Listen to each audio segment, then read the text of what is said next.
Hello everyone, welcome to the Good You Can Do podcast. I'm Andrew Duncan, and today I'm going to talk to you about whether it's possible to be an ethical property investor. A lot of people look at property investment as a potential path to financial security and financial freedom, and understandably so.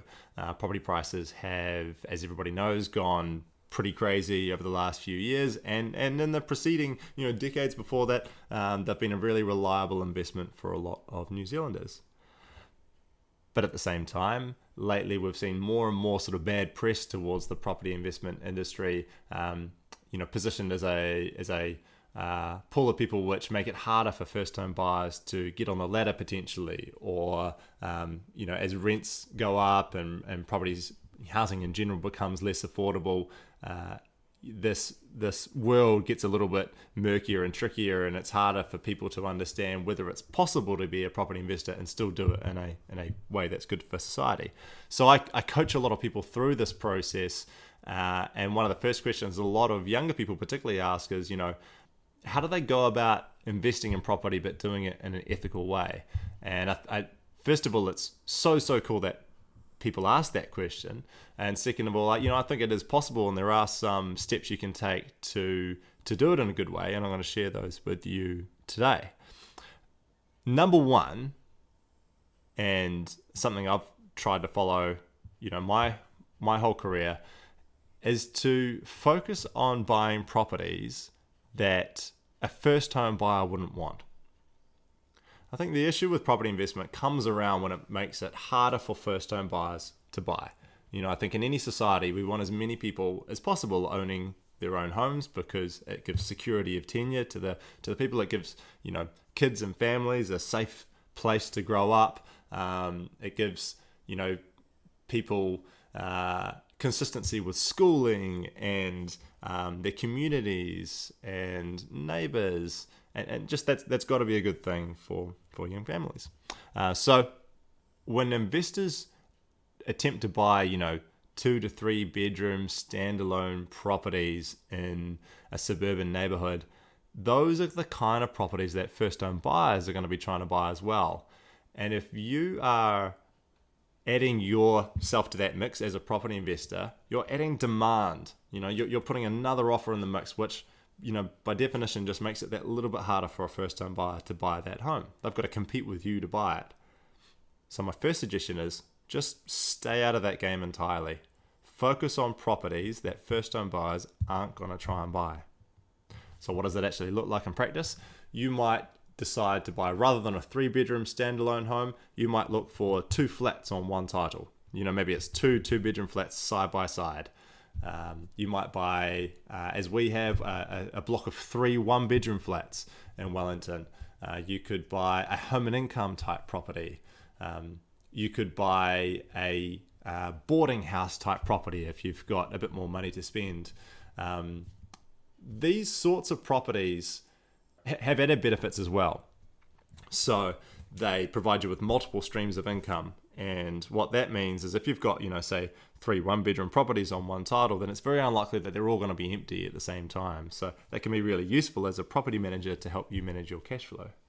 Generally, these types of properties will give you a better return on the price that you pay as well. You'll get a better rent versus the purchase price, because you've got multiple units, but you're on one title. So you're not, if you've got 3 1-bedroom flats on one title, you're usually not paying triple the rates, or triple the amount of insurance or maintenance as you would if you bought 3 individual flats on separate titles. So I'm a big fan of buying investor style properties and staying out of that first home buyer arena. One added benefit is you'll have less competition to buy those properties, because you're probably just competing with other property investors. So it's actually saves you time, because you're not throwing offers at properties again and again and again only to miss out. So you're playing in a different wheelhouse. So that's the very first place to start. And that way you're not making it harder for any first home buyer out there to buy their first home. Tip number 2 is to get it property managed. So get it managed by a professional property manager. The key thing there is, it's so important. Like, the number one thing any tenant deserves is to be treated fairly by the rules, and to have all the right information that they need at the right time. And it's a property manager, hiring a property manager is your very best way to achieve that, in my opinion. They know the process inside out. They know what steps to take when anything goes wrong. They know what has to be supplied to the tenant. They've got software to do inspections the right way and to check everything and make sure it's okay. They've got software to check that the rent comes in on time, and they're not going to fall back or forget to check something or jeopardize anything that might affect your insurance later on. In my opinion, a good property manager is worth their weight in absolute gold. Personally, I've tried managing rental properties myself, and I've hired a property manager, and now that I've got a good property manager, I would just never go back to doing it myself. The cost of hiring a property manager is deductible as an expense for your property investment business. So it is a small expense, but it's thoroughly worthwhile, and in my opinion, is worth far more than what you pay for it. So if I can be so bold as to add a little plug there, if you're in the Wellington area, check out our property management company, which is called Simply Rentals. You can just visit simplyrentals.co.nz if you want to talk to Lynette, who's my personal property manager, and she is amazing. Tip number 3 is to only buy an investment property if you can actually afford to spend money on it. So I've seen this happen time and again, where people feel like, I've just got to get an investment property. I've just got to get one, and they jump into it potentially too soon, and then don't have any money set aside to invest in making that property warmer, safer, drier, healthier, or just keeping up with maintenance. And this can be a real downfall. So properties have things that go wrong. So, the hot water cylinder can break, the spouting needs replacing, or you need to spend money on it to get it up to healthy home standards, putting in ventilation fans or heat pumps or more insulation. It's really important that if you buy an investment property, that you still have probably a good, $10,000, $15,000, $20,000 set aside that you've got there to spend if things need fixing. Not only that, you're going to need some money for your own home if you own that as well. So you're going to need kind of an amount of money for both properties to cover any improvements that need to be made. Okay, next tip is to don't go crazy with rent increases. New property owners, landlords in New Zealand are in a really strong position, even with recent changes to the tenancy laws. Tenants are often very vulnerable, and it's hard for them to switch to a new property. It's really not easy out there to rent a home. So if you are a landlord, please understand that your tenants are in a tricky spot. Yes, rents do need to probably slowly increase over time to keep up with inflation and it's the natural sort of movement of things. But please don't take the piss. Try not to surprise your tenants with massive increases that put them in a tricky position. If you buy a property that's very under rented, have a conversation with your tenants about how where you feel the market rent should be and how you can gradually move towards that place, and try to make it a gradual change if that's the situation that you find yourself in. Next tip, if you get into property investment, don't have a glass half empty view of tenants. It's easy when you follow the news to only hear about the horror stories and the things that go wrong, and I think a lot of property investors go into this world fearing the worst, thinking that they're going to get screwed over. In my experience, and I've been doing this for quite a while now, the vast majority of people are kind, lovely, caring tenants who just want a nice warm place to live. They'll pay the rent on time, they'll look after your property, they'll keep it clean and tidy, they'll be cooperative, they'll treat you with respect if you treat them with respect too.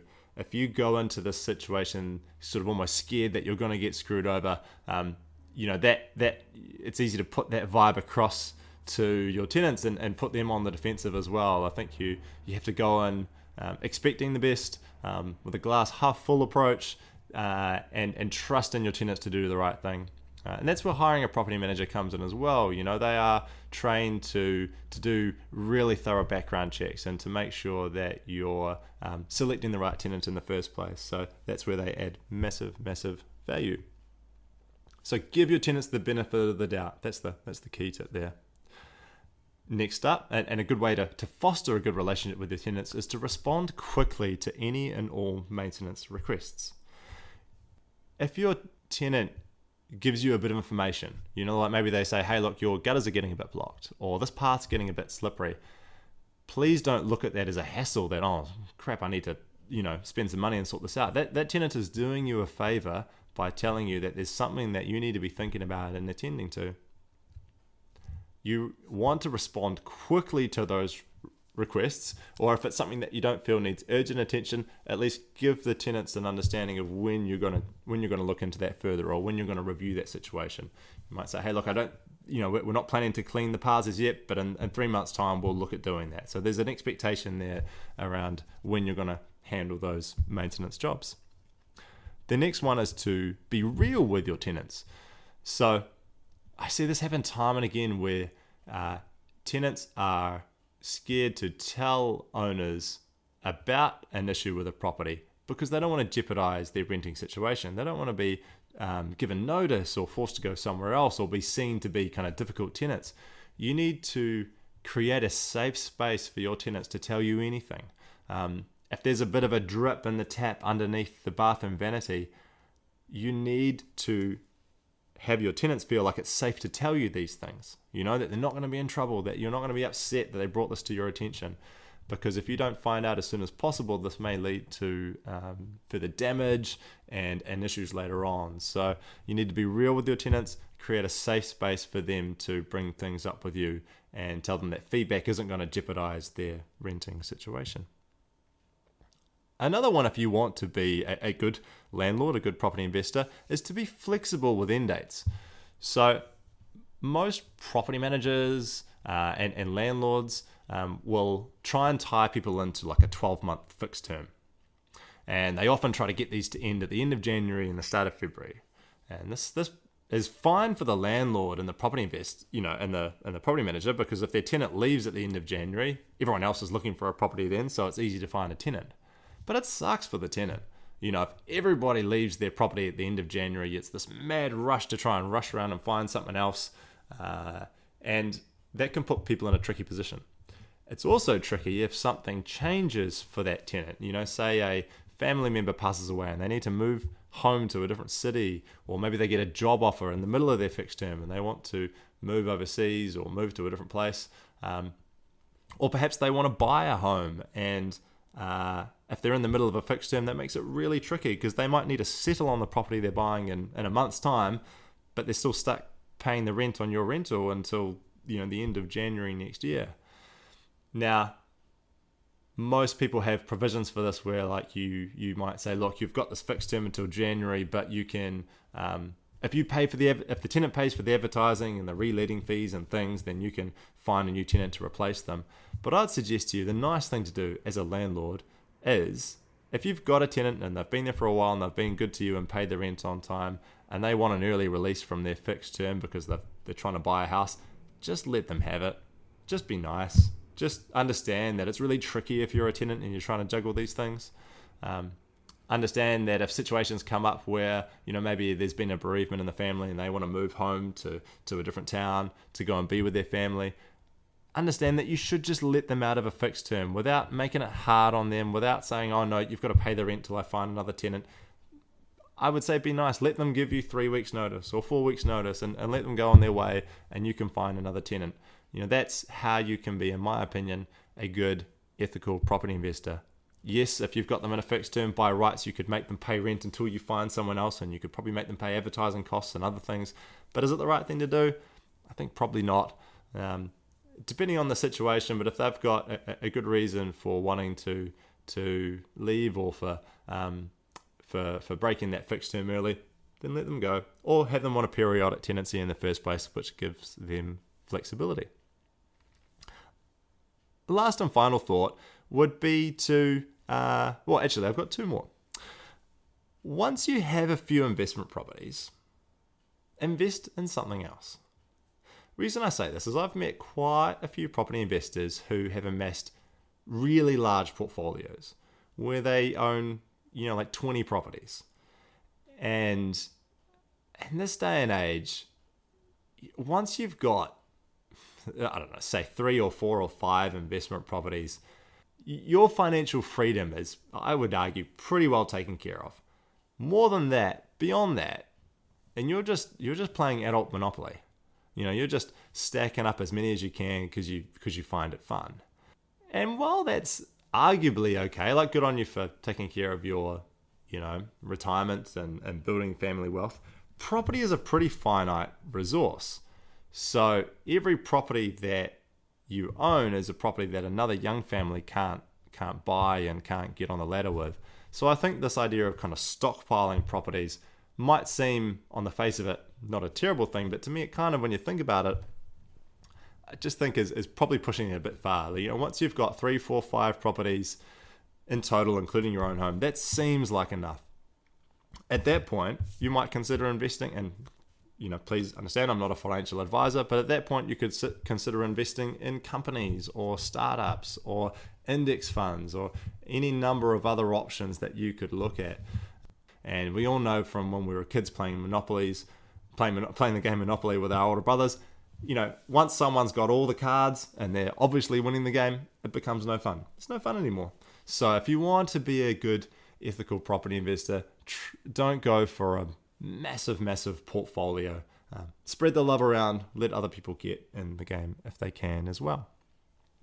And last but not least, don't forget how lucky you are to be in a position to own investment property in the first place. And that's the one I want to leave you with. Don't forget how privileged we are to be in this position, how lucky we are, and don't take that for granted. And on that note, thank you for listening. I appreciate you taking the time to hear through these ideas, and I hope that will help you on your investing journey. Please get professional advice before making any investment decisions, of course. And if you enjoyed this podcast, please share it with your friends or put a review on whichever app that you listen to podcasts on. And if you've got an idea for a future episode, please email Andy at goodyoucando.com. Thanks for listening.